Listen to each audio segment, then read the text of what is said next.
There's a really beautiful little walk through the bush to the back beach. It takes, 15 minutes to get to the back beach and then back. And that walk to me, there's something about it. I know it's like the absolute opposite side of the world from where I grew up, but it feels like I'm home. Welcome to Imprint, a podcast about creating a home and life you love. I'm Natalie Walton, an interior designer, stylist, and best-selling author focused on an holistic approach to homes. Each week, I'm sharing insights and interviews about the creative process to help you enhance both your interiors and well-being, as well as provide you with the tools and resources to make considered and sustainable choices with all that you create. Hello everyone, welcome to Imprint. I'm very excited to have today's guest here with me today. She is actually a return guest, and I have had many of you recommend and suggest that I invite her back to the podcast. So I would like to welcome Courtney Adamo, who is a good friend and someone that I've started a new and exciting project with, which we will talk about a little bit later. But first of all, I guess we should just pick up where we left off last time. Courtney's was one of the first interviews that I did for the podcast. And back then I had photographed her home for my book, Still, The Slow Home. And I'm just trying to think actually even how long ago that was now, Courtney. Do you remember how many years ago that was that we would have done that photo shoot at your place? I think that had to have been at least 4 or 5 years ago. Yeah. Must have been. Yeah. So a lot has changed since then. I think at that stage, you didn't even have an idea of renovating a beach house. So we're going to talk about all things renovations, building your homes that you love. So yeah, I guess what gave you the idea in the first place that you wanted to look for a beach home? Oh gosh. This is a big question. I haven't actually thought about it. It's funny how those sort of journeys evolve naturally. I think we had started thinking that we would like to have a small beach house that we could use and put up on Airbnb. So we obviously live in a house. It's quite like a little cottage, and it's in Bangalore, which is a really charming little town, but it's 15 minutes from the ocean, and we don't have a great outlook in terms of a view from our windows. So it's a really cute, charming little house, but it's kind of, it's funny because we're so close to the beach, and yet you don't really feel like it in that house. And so I think we started to just like the idea of maybe having a small place we could go for weekends that was close to the ocean. So just having that connection to the ocean. Obviously, we liked the idea of our kids being able to grab a surfboard and run out to the beach. And so we started looking at a town about an hour south of us called Yamba. And we just started, I guess, keeping our eyes out. But that, it was really just an idea, kind of a not really anything set in stone. And so that's sort of how it started. And then, I think it was probably a year of just looking and thinking and talking about it occasionally. And then we started to plan some trips down to this town just to really get a better feel for it and a better feel for exactly where we'd want to buy a beach house. And I don't know how much you want me to explain, because the whole process of how we actually found what we ended up with was really almost luck and a bit of magic. Yeah. Well, I think sometimes though the best houses are that combination. Yeah. And it's funny, I just will touch on this point because I do think it's interesting that I find myself saying the same thing. So we live, which is where we're recording today, we live 5 minutes out of Bangalore. And so for us to go to the beach, it's a 20-minute drive. Now, if you talk to anybody in Sydney and say, I live a 20-minute drive from the beach and, oh, that's so far. Yeah. Like it takes 20 minutes sometimes to get like 5 minutes up the road at any other time when you're living in Sydney. Totally. I remember when we lived in Bondi Beach and I could walk to Bondi Junction, which is where the train station was, and that would probably be a good half-hour walk, if not 40 minutes. But in the car, like it's just like distances are so different when you live in the country because it's 20 minutes of driving at pretty much 80 kilometers an hour or, you know, so it's a very different dynamic and it does have a different feel depending on where you live. So I do think that's kind of interesting and just important for people to understand that it might sound strange to say we live 15 minutes from the beach, but we don't feel connected to the beach. No, it's just a different feeling, isn't it? It doesn't feel like beachy vibe. No. Where we live. No. It feels like hinterland, you know, countryside, and it's beautiful for many reasons. But yeah, we just started to kind of want something a bit closer to the ocean with that kind of vibe. So then tell us about, you know, go into detail and share a little bit more about, so you were kind of keeping your eye on places to sort of think, and I guess you were probably sort of filtering a little bit and thinking about, we want that. No, that's not quite right. What were some of the things that were coming up for you then? And then how did you then find the place that you've got now? Well, I think we really wanted to be really close to the ocean. We thought if we're going to do this, you really want to maybe hopefully see the ocean, ideally. And things were really above our budget when we started to look in this little town I was speaking of just before. And we also decided that in this little town, there was just this kind of one part that we wanted to be in. And of course, that was the most expensive part to buy in. So I don't know, we were just still kind of thinking and seeing what our options were. And then it was literally like one night on a sofa with our laptops on our lap that we said, well, what about this town of Minnewater, which is where we had been camping before. And it's this really beautiful little town. It's 25 minutes off the highway. So it's furthest off the highway of any of these East Coast Australian towns, which makes it really nice and quiet. And it's surrounded by national park. And like I said, we had camped there a few times and just found it so beautiful. And it also has this really sweet little general store where you can so it's kind of like camping with bonuses, because you can camp really pretty basic and then go and get a nice coffee for breakfast. So it's like it's a bit like camping with that bonus of having a really cute general store there to get your food. So we really liked this little area, and we just said, well, what about buying or looking for a house to buy there? And so literally that night, we looked for houses for sale in Minnewater, and we found one listing that was like a private listing for sale by owner. And we called him, and he said he could show us the next day, Saturday morning at 10 a.m. He was showing a few other people. And so we were, you know, while he was on the phone, Michael and I were kind of having a conversation saying, should we not? I don't know. Should we not go? Like, do we want to drive all the way there? And we made the decision to just go see it. And we figured, like the worst case, we'll just spend a beautiful day in this, by the beach there. And, so we decided to go. And at that time, there was one photo, and it was blurry and completely out of focus, but you could kind of see the ocean in this photo. So that was all we knew of it. And we drove down to go and have a look.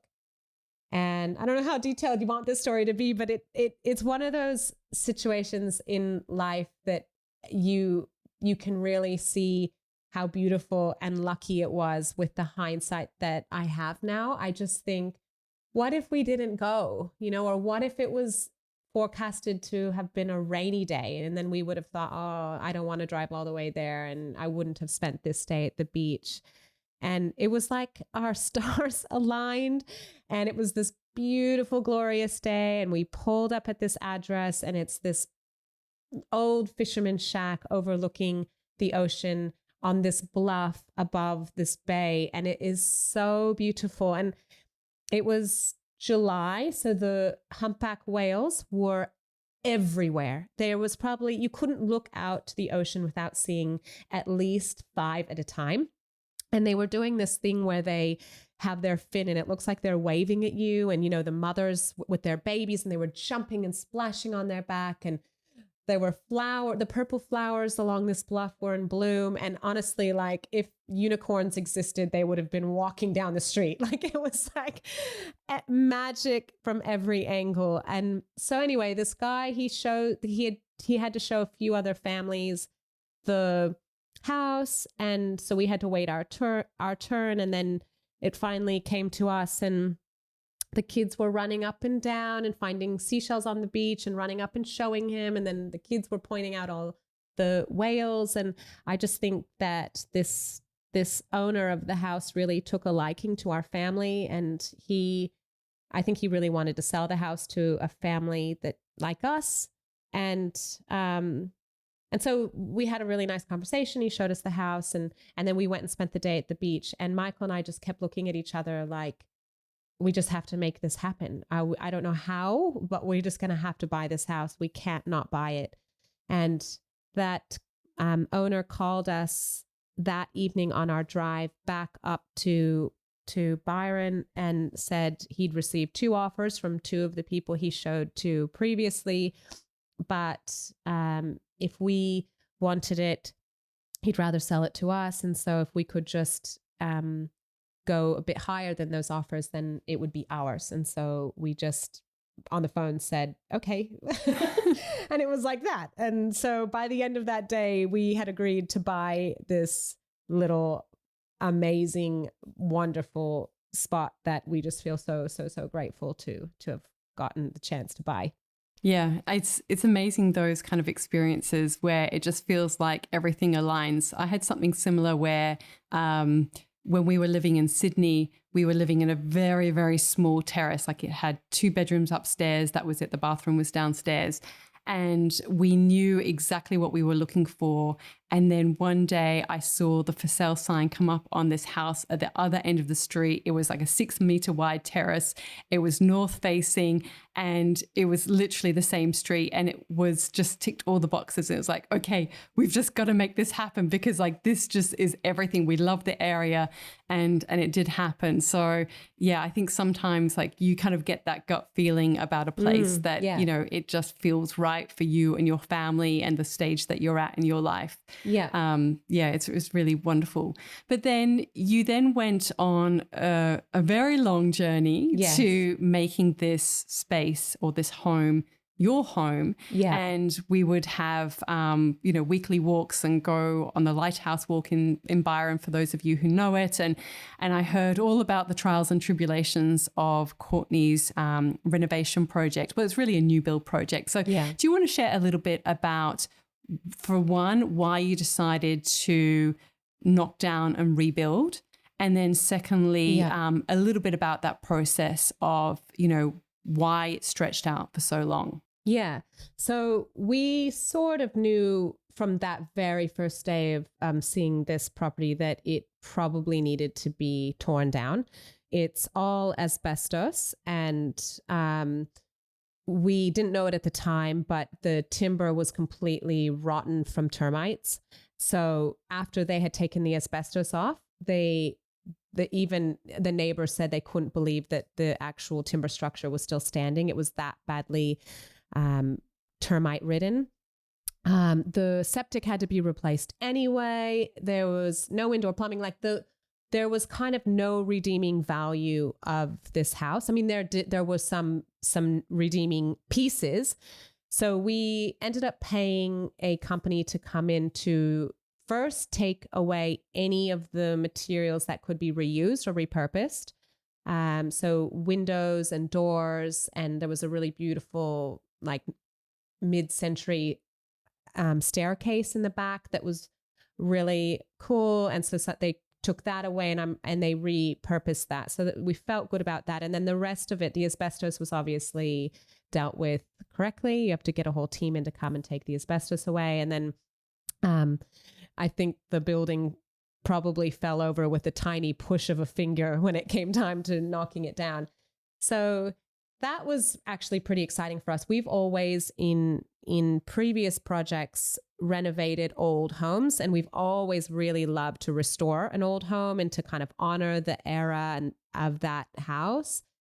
And And we would have done that if we could have with this, but it was really just not even a possibility. And so it actually then opened up a lot of opportunity for us to create a home that we really love and that really suits our family. And I was able then to start drawing inspiration from my family's beach house where I spent my childhood summers. And so I was able to, this idea of sort of recreating that for my own kids started to come about. And obviously it was incredibly exciting to be able to do that.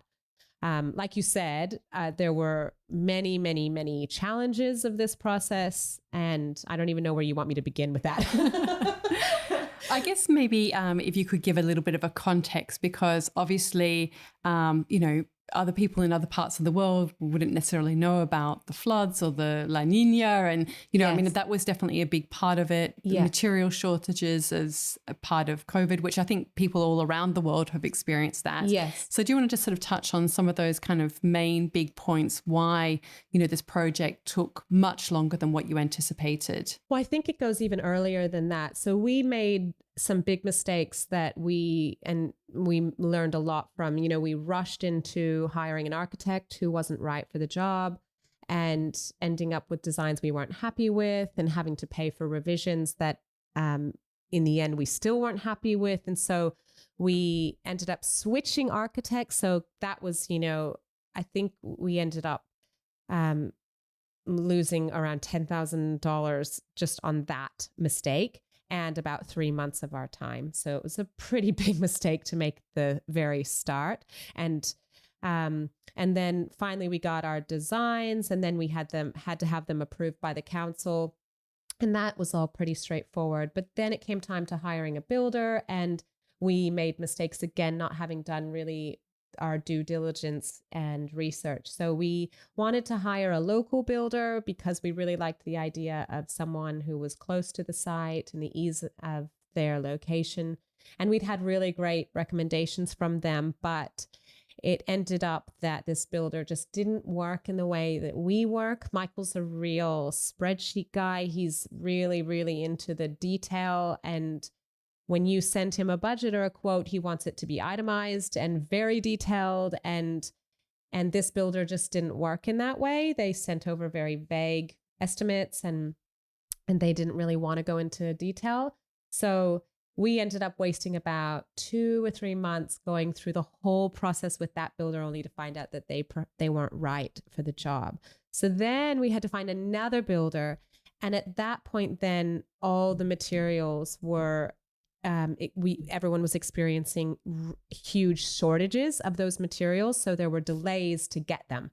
So we finally found a builder, and then we had to wait 4 months to start because we couldn't even get that timber for the initial framing for 4 months. So again, it was a whole delay of waiting for materials. And as everyone will know who's done a renovation or a building project in the last 2 or 3 years, the prices were hiked up. And so everything became suddenly more expensive. So even though we had been to, for example, we had been to this company to talk about timber windows and doors. And of course, the cost for those timber windows and doors after that 6 to 8 month delay then ended up being way more. And it was that was actually really common with almost everything that we had initially budgeted for. And so materials were in delay. They were a lot more expensive. And then on top of all of that, we happened to have had the rainiest year on record. It was a La Nina year. We had 2 really major devastating floods. And it honestly felt like it didn't stop raining. Like, I think there were maybe 10 dry days over a 6-month period, which if you're building a house is probably the worst weather you can get. Yeah. And so that was just another issue for us. Yeah. I remember with our walks, we just went, you know what? We're just going to have to wear raincoats because we're never going to wait for this weather to clear. Okay, so obviously that kind of gives a bit of context about, why the project took so long. Yeah. But what were some of the big design considerations? Obviously, you said that it was influenced by your family's home, but you've got your own family in terms of the number of people and thinking about how you wanted to design it for use, the functionality. Can you just sort of touch on some of like the key things that were like, these are our must-have elements? Yeah. So in terms of the design, we did want it to be have sort of a mid-century feel. I think the biggest kind of driving force of that was that in this area, all of the homes have flat roofs. They're all kind of 1940s, 1950s fibro shacks. They all have flat roofs. So if we were to have built, for example, like a Hampton style beach house or like a cool A-frame type of house, it would have stuck out like a sore thumb. It would have been completely incongruous with the surrounding architecture, and it just wouldn't have fit. So we knew we wanted to have a flat roof, and we tried to build a home that felt like it fit where it is. And then I wanted it to feel very mid-century. That's just based on my family's beach house that was built in the 50s and is so special to my family. So those were sort of the design and the kind of look and the feel. But we then had very specific, goals for the house. We knew that it was going to be a holiday and weekend home for us. We also knew that we would be sharing it with friends very often. So the whole idea was for us to be able to invite friends down for a weekend, to be able to spend 2 or 3 days with friends and get to know them on a beautiful kind of deeper level. And so we knew this was a house we'd be sharing. And so that again came into play in terms of how many bedrooms we wanted, how the bathrooms were laid out. So both of the bathrooms, we have 2 bathrooms, one downstairs, one upstairs, and they're all divided into sort of specific uses. So there's sliding doors between where you wash your hands. There's a sliding door to go into the toilet, and then there's a sliding door to go into the shower and bath wet area. And so that's one bathroom downstairs, but can be used by several people at the same time. So that's knowing that we were going to have friends and it would be 2 families. We also wanted it to have 2 rooms to have the ocean views. So it would kind of feel like you have 2 primary bedrooms, so that both couples would be able to enjoy that sort of special kind of master bedroom. And what other considerations did we make? Oh, well, of course, we knew that we would be surfing a lot and using the ocean. And so we knew we wanted to have an outside shower to wash all the sand off of us and the salt water. And we wanted a big sink to wash wetsuits. We have a little tap at the bottom of the shower for just washing sandy feet. So even if you don't want to shower, you can wash your feet. So we needed an area. We actually were forced to do a garage. So we're not people that need to keep our car in a garage. We don't have one where we currently live. So we actually didn't even want to have that space, but the council forces you to build a garage. And it was actually really then good because we were able to have somewhere to store all the surfboards and our sea kayak and the stand-up paddleboard and Easton's fishing rods and all of those things that you actually need. And so it's kind of like a really, useful spot for that. So those were all considerations, I guess, that we made at that initial stage of, designing the house. I remember as well you saying that you wanted it to be like a robust house, that if it's a house that, you're coming off the beach with sandy feet, that the floors can withstand that, if you're having guests, you want to have a home that's durable enough to kind of withstand having guests. They were some kind of considerations as well, weren't they? Yeah, definitely. And another thing I forgot to mention is that So initially I started obviously straight away on Pinterest. We found this property, we agreed to buy it. And like that day in the car driving home, I'm on Pinterest looking at beach houses. And I remember seeing, the most beautiful beach houses in Tasmania. There's Captain's Rest and there's all these other really beautiful, basically like sea cottages. And initially, that's my style. That's the kind of style I've renovated my previous homes in. It's the style of our current home in Bangalow. It's a really quaint, old, 120-something-year-old cottage. And so I was initially attracted to the idea of building a home that basically looked like a cottage on the sea. But I remember my husband saying, oh, wouldn't it be cool if this house felt actually entirely different than the house where we live? And that again really helped dictate the design that we went with, because it really does feel almost like 180-degree difference to the home that we live in. And so that was another deciding kind of factor for us. So what about now? Now that you've gone through all the trials and the tribulations, dealt with all of the stuff that goes with that, what do you love about the house now? And maybe some things that are kind of a little bit unexpected. When you finish a space, you can kind of sit in certain spots. I find this, and it's like, oh, like I really love the way that I can get this outlook. And it's not always a thing that you expect. You can't always anticipate all those things in the design process as much as you hope that you will get those magic moments. Yeah, I mean, there's so many things we love about this house. It's so, I mean, we could have built anything on that piece of property and it would have been special just by nature of where it is and the beautiful land that it's on and the view that it has. And so that in itself, just being there, is so magical and so special. Just having that connection to nature, exactly what I was saying that drove us to wanting a beach house, just that feeling of the ocean. And you're really reminded of you're reminded of how alive you are when you're there. There's something so grounding about it. You're aware of the tides and when they're coming up and when they're going down, and you watch the sun come up. It's facing east, so you watch the sun come up and the birds start to make their sounds, and you're so aware of the weather elements. The wind is such a factor there because of course it hits you. There's no protection from any sort of wind or those elements. And so you just feel really connected to nature and Earth's rhythms, which I really love. There's a really beautiful little walk through the bush to the back beach. It takes, 15 minutes to get to the back beach and then back. And that walk to me, there's something about it. I know it's like the absolute opposite side of the world from where I grew up, but it feels like I'm home.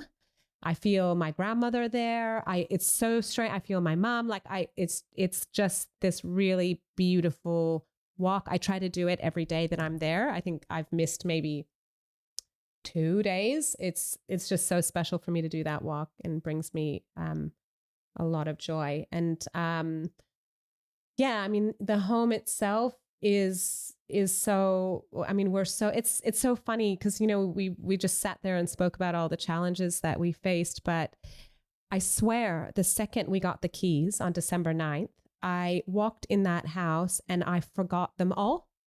I mean, Michael has a harder time forgetting a lot because he stresses about the money, which is a hard thing to forget about. We've got a bit of financial pressure now to try to be able to afford this house and the mortgage that we're paying. And so he doesn't forget those challenges of going massively over budget and over schedule. But I have the privileged position of not stressing as much about money because he does all the stressing. So I have forgotten all of those challenges and those, it's just amazing how you can lose so much sleep, or at least I do, thinking about which tile to use, which lighting fixture to use. I mean, I remember having you come over to help me with lighting because I'd pretty much lost my mind and was losing sleep. And then the lack of sleep was impacting my decision making. And it was like all these like really frustrating situations. And you finally make all these decisions and you build this house and you get in there and it's like, you don't even think about them again.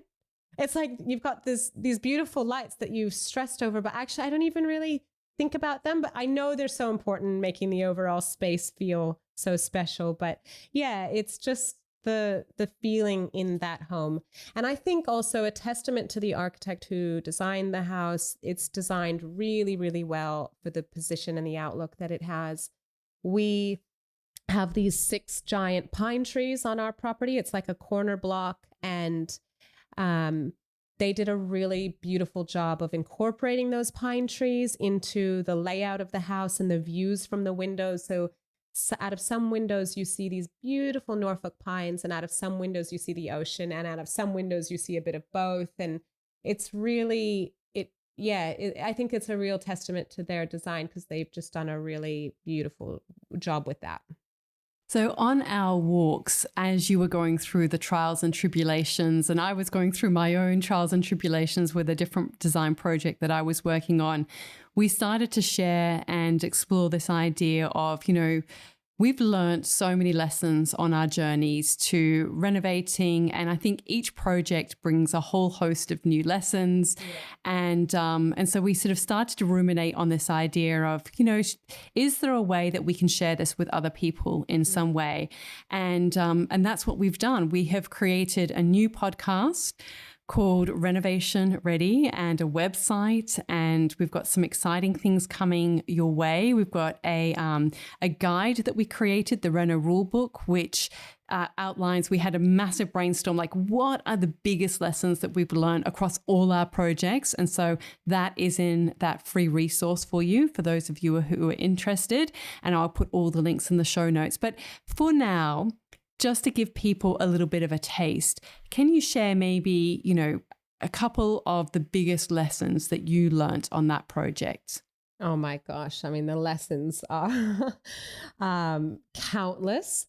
Michael always jokes that it's really a shame that this is probably a once in a lifetime experience for us, because we have all this really valuable information and experience and all the lessons we've learned, and basically, we should get it out there. So this is really good that we're doing this, because we're sharing these hard-earned lessons that we've learned. I would stress, definitely, probably the biggest mistake we made and biggest lesson we learned is to start planning as early as possible, and to define your brief as clearly and as early as you can. Like I said before, we made a lot of mistakes with architects and builders not knowing exactly what we wanted. And, you can't expect these professionals to just read your mind, so you really have to start planning and thinking about it as soon as you possibly can. And that helps to make sure that the process goes smoothly. I mean, I think, there's so many tips I could share in terms of managing budget. It's not my strength. That was really Michael's job throughout the whole process. But he, like I said, is a spreadsheet guy. He's incredibly organized and detailed. He had weekly budget meetings with the building company and went over every single itemized cost that we had to pay, and was very aware of the budget and how it was tracking throughout the whole thing. Of course, it ended up going over. But at least we were aware, I guess, as it did. And, obviously there were issues, and, we were unhappy with that it did go over. But, had we not been that kept on track of things and been that organized, it would have been disastrous. So we definitely learned a lot of lessons when it came to budgeting. Gosh, there's so many things.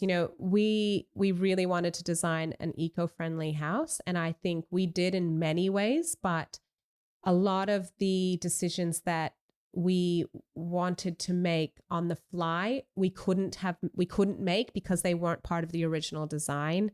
So we have hemp walls in our house, which is really cool, because hemp is a really eco material, and those walls are really natural and sustainable, and they have really great benefits like regulating temperature and keeping, your home insulated, and they're fireproof, and they have a beautiful smell and texture. And we would have liked to put more hemp walls throughout the process, but that wasn't a consideration we made when we were designing it with the architect. So a hemp wall is really thick, and it's much thicker than your typical normal, timber and gyprock wall. So we couldn't do that. We were really limited to where we could do that.